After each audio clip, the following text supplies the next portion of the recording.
कथा को आप लोगों को अपने शब्दों में लिख करके लाना है। तो अच्छे से सुने रहिएगा, तो एकदम अच्छे से अपनी भाषा में लिख करके लाएंगे। सुना जाए। एक बार की बात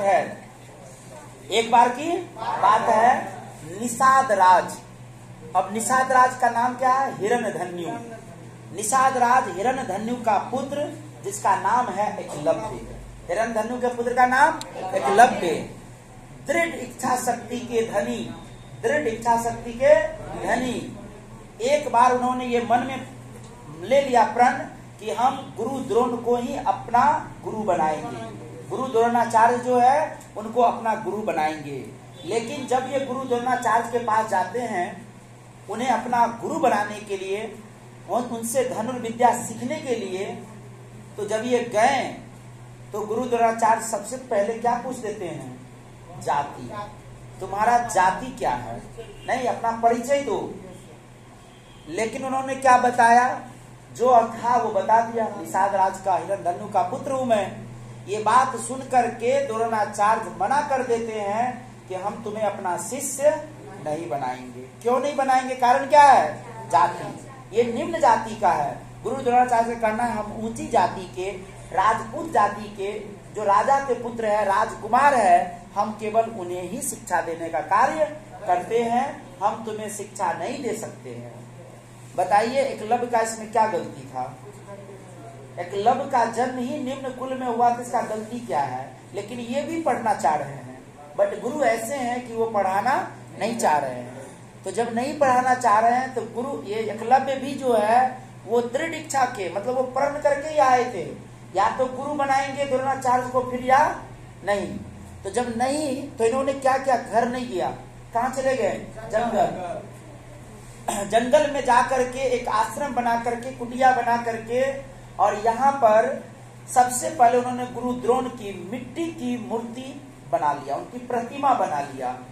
और उनके प्रतिमा हम बताए हैं, ये भी सुन लीजिए, किसी भी भगवान की जो प्रतिमा होता है ना, रियल में वो वैसा ही नहीं होते हैं। ये माइंड को कंसंट्रेट करने की एक युक्ति है। नहीं, जैसे हम लोग देखते हैं कि ये सरस्वती माँ है तो क्या हूबहू ऐसे ही वो होगी? ऐसा नहीं है। एक ये क्रिएशन, कल्पना किया गया है। अब कोई भी व्यक्ति अगर इनकी पूजा करेंगे तो खाली दिमाग करता है शैतान का घर। माइंड में कुछ तो रहना चाहिए। तो माइंड में ये है, मैं इनकी पूजा कर रहा हूँ, इनकी आराधना कर रहा हूँ, तो माइंड कंसंट्रेट रहना चाहिए। तो यही कंसंट्रेशन के कारण देखिए आज एकलव्य ये भी दिमाग लगा दिया कि हमें प्रयास करना है, खुद से अभ्यास करना है, लेकिन इसके लिए हमारे पास कुछ तो होना चाहिए जो हम कंसंट्रेट कर सके।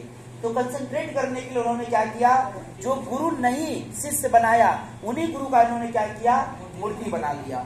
और मूर्ति बना करके उन्हीं के सानिध्य में तीर धनुष चलाने का अभ्यास करने लगा। इंग्लिश में यहाँ एक कहावत है। क्या कहावत है? प्रैक्टिस अ मैन परफेक्ट ना, प्रैक्टिस अ मैन परफेक्ट। और हिंदी में क्या बोलते हैं? करत करत अभ्यास तो जन्मति होत सुजान। यही कहावत चरितार्थ हुई। एक दिन ऐसा हुआ कि एकलव्य उस समय के सबसे बड़ा धनुधर बन करके निकल गया। अब इसकी पता कैसे चलता है? तो गुरु द्रोणाचार्य, ध्यान से सुनिएगा, ये कहानी आपको कल लिख करके लाना है। गुरु द्रोणाचार्य अपने शिष्यों को सहित सोचे कि चलो कुछ जंगल भ्रमण कराते हैं। घूमने के दौरान अपने शिष्य को लेकर के आगे बढ़ते हैं, तो उनके साथ उनके आश्रम का कुत्ता भी साथ चलता है। अब कुत्ता की स्वभाव होती है, या तो वो आगे चलेंगे या पीछे चलेंगे। कुछ दूर वो आगे निकल गया। आगे जाकर के देखता है कि एकलव्य, काला कलूटा चेहरा, जंगल में रहने वाले जंगली असभ्य टाइप का।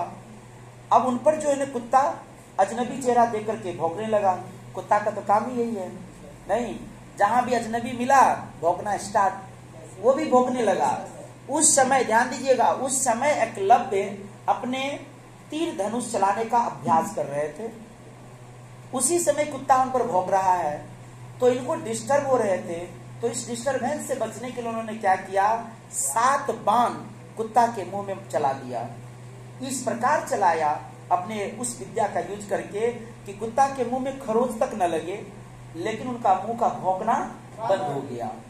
अब कुत्ता के जब मुंह भौंकना बंद हो गया तो क्या करेगा? भागा अपने मालिक के पास। माली के पास गया तो सबसे पहले नजर किसका पड़ा? अर्जुन का। अर्जुन देखता है कि भाई ये बाण से मुंह इसका बंद है, भौंक नहीं रहा है और उनके मुंह में खरोंच तक नहीं आई है। आखिर ऐसा महान धनुधर कौन हो सकता है? गुरुदेव को बोलते, गुरुदेव आपने तो हमें कह रखा है कि इस दुनिया के सर्वश्रेष्ठ धनुधर हम ही रहेंगे, अर्जुन ही रहेगा, तो फिर ये विद्या तो आपने मुझे सिखाया ही नहीं, ये कौन सी विद्या है? आप लोग को क्या लगता बताइए? अगर गुरु द्रोणाचार्य को ये विद्या आता तो उनको सिखा नहीं देता? बोलता बैठ अब ये सिखा देता हूँ, नहीं है ना। उन्होंने इस बात को लेकर के कहता है कि चलो चल करके पता किया जाए कि ऐसा कौन सा है इस जंगल में। आगे बढ़ते हैं, एकलव्य मिल गए। एकलव्य गुरु को देख करके प्रणाम करते हैं और एकलव्य जब प्रणाम किए, आशीर्वाद दिए, बोले ये विद्या कहाँ से सीखा? सब आप ही की कृपा है गुरुजी। कृपा किनकी है? आपकी। एकलव्य ऐसा शिष्य जिसको गुरु ने अपना शिष्य नहीं बनाया, लेकिन शिष्य एक्सेप्ट कर लिया कि गुरु मेरा यही है, नहीं तो आप ही की कृपा है। भाई कृपा मेरी, तो बोला जब मेरी कृपा है तो दक्षिणा भी तो बनता है, बिना गुरु दक्षिणा के। एकलव्य देखिए, एकलव्य एक ऐसे जो बोल रहे हैं कि गुरुजी दक्षिणा के रूप में आप जो कहेंगे हम वही देंगे, जो कहेंगे वही देंगे। पढ़े नहीं है आपके पास लेकिन दक्षिणा देंगे। तो क्या देंगे भाई? जो आप मांगेंगे। तो गुरु द्रोण भी क्या शिष्य प्रेम में अंधे थे। अर्जुन से इतना लगाव था कि अर्जुन के अलावा वो किसी का भला नहीं देखना चाह रहे थे। इसलिए उन्होंने क्या कह दिया कि तुम अपने दायां हाथ का अंगूठा मुझे दे दो, दायां हाथ का अंगूठा दे दो। क्या था? अगर महाभारत होगा तो किसके पक्ष में जाओगे? वो बोला कि कौरव के पक्ष। अच्छा हाँ, वो है थोड़ी सी कहानी के वहां पर उतना विस्तार में नहीं जाना है, मान लीजिए।